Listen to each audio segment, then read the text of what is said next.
কই গো গিন্নি, কই গো শুনছো? একবার এখানে এসো।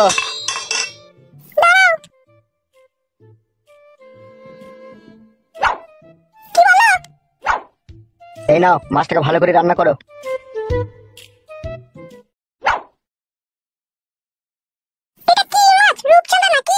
কি কি বললি? তোর বাপ কোনোদিন তো কই মাছ খয়েছে? এই মাংমারানি মাগি, এটা রূপচাঁদা না এটা ইলিশ দেখতে পেয়েছি না? মাংমারানি মাগি, এটা পদ্মা নদীর ইলিশ লো, বলছি রূপচাঁদা। তা খয়েছে, তা নাম বলতে পারছিস কই তো?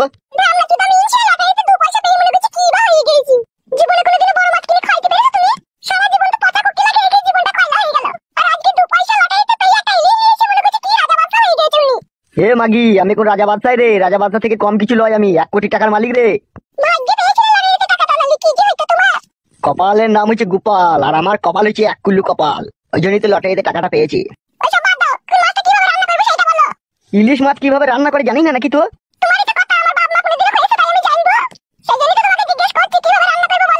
তুই মাগির ওই 3 কোনা বাকুড়িটাই ছিল বলে তোর বিয়ে হয়েছিল, ওটা যদি কাদা না থাকতো না তোকে কেউ বিয়ে করতো না।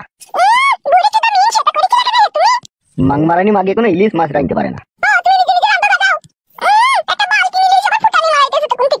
ইগিরে, এই মাছটা বাল 1 কেজি 335 গ্রাম আছে, 1270 টাকা নিয়েছে। 2 টাকা বাল বলছিস তো? ইকিরে, এখন তো হয়েছে, এখন তো ভালো করে রান্না করতে হবে নাকি?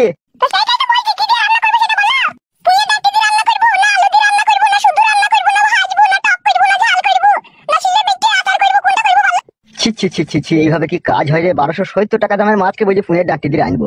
মাগির পাকানে না গুদুম করে মারবো।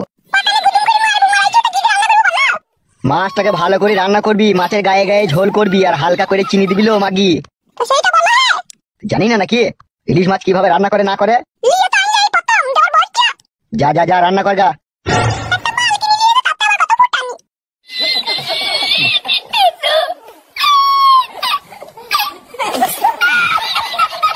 মাংমারানি মাগি, ভালো মন্দ খেয়েছি তো আর কেলামও মারাইছে। বলছি ভিতরে আসতে পারি? কে? আমি মেজো বাবু। কি ব্যাপার স্যার, আপনি এখানে? কথাটাকে এখান থেকে বলে চলে যাবো না একটু ভেতরে আসবো? হ্যাঁ হ্যাঁ, আসুন আসুন আসুন স্যার। জি স্যার বলেন। আপনাকে একবার থানাতে ডেকেছে বড় বাবু। কেন স্যার? আপনার বাড়ির বড় কালো বিড়ালটা কই? কি কি কি বললেন স্যার? বলছি তোমার ছেলেটা কই হে? কেন স্যার, ও তো বাড়িতেই রয়েছে। কই দেখো দেখে একবার। কই গো গিন্নি? কি বলো শুনছি? বলছি কালু কোথা গো? বলছি স্যার, ও তো বাড়িতে নেই, এমএলএ সাহেবের গোডাউন পরিষ্কার করতে গিয়েছে। তুমি তো মনে হচ্ছে আচ্ছা বাংচুদা হে। কেন স্যার? মনে হচ্ছে ভাজা মাছটা উল্টিয়ে কড়কড় কড়কড় করে কামড়ি খেতে জানো না? কি বলছেন স্যার এসব? তোমার আর কপালি চুদা ছেলে একটা বিয়েওয়ালা মেয়েকে রেপ করেছে। কি এসব বাজে বাজে কথা বলছেন স্যার আপনি? বড় বাবু এখন মনে হয় 8খানা রাজহাঁসের ডিম সিদ্ধ করছে। কি বলছেন এসব? তারপর ডিম ছিলা হয়ে গেলে তোমার ছেলেকে একবারে উপর দিকে পা দুটোকে টাঙিয়ে পুঙ্গায় পুট করে ভরে দেবে। বাবা গান মারাইছে। ইকি রে মেজো বাবু জি। তুই বাল বাবু বে আর কপালি চুদা, ওসব বাবু টাবু সব কিনে নেবো বে আর কপালি চুদা। আমার কাছে টাকা চাবে? আমার টাটকা ছেলে ভালো ছেলে এমএলএ সাহেবের সাথে দেখা করতে গিয়েছে, আর তুই এসে বলছিস যে বিয়ালা মেয়েকে রেপ করে যায়। থানাতে গেলেই সবকিছু জানতে পারবে। হ্যাঁ গগিনি, এসব কি বলে গেল কি আমার ছেলে লেগে? সেটাই তো, আমি তো কিছু বুঝতে পারছি না। বলছি চিন্তা ভাবনা না করে একবার দেখো দেখি কি হয়েছে। দেখবো বলছো? একবার বাইরে গিয়ে খোঁজটা নিয়ে দেখো না, থানাতে গিয়ে সত্যি করে না মিছে করে। ঠিক আছে, আমি চললাম।